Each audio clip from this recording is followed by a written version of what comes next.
ความเสื่อในพระองค์เธอพระองค์เป็นทุกสิ่งเป็นทุกอย่างที่ใจของเฮาเฝ้าพึ่งพาจงมีความเสื่อในพระองค์เธอพระองค์เป็นทุกสิ่งเป็นทุกอย่างที่ใจของเฮาเฝ้าพึ่งพามีความเสื่อน้อยหนึ่งภูเขาก็เลื่อนได้เป็นสิ่งหายหนักใจกลายเป็นดีห่วงความเสื่อห่วงใจ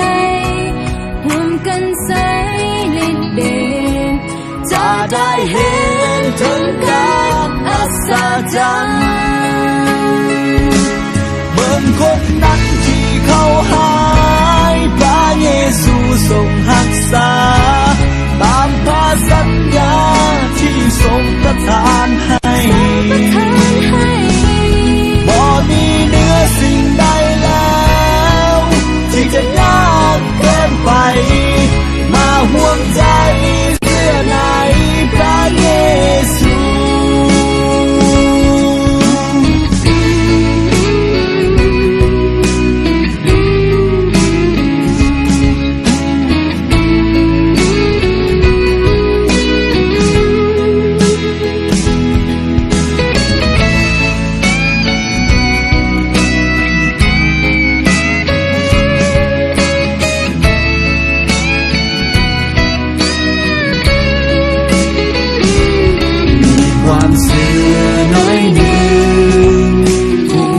ก็เลื่อนได้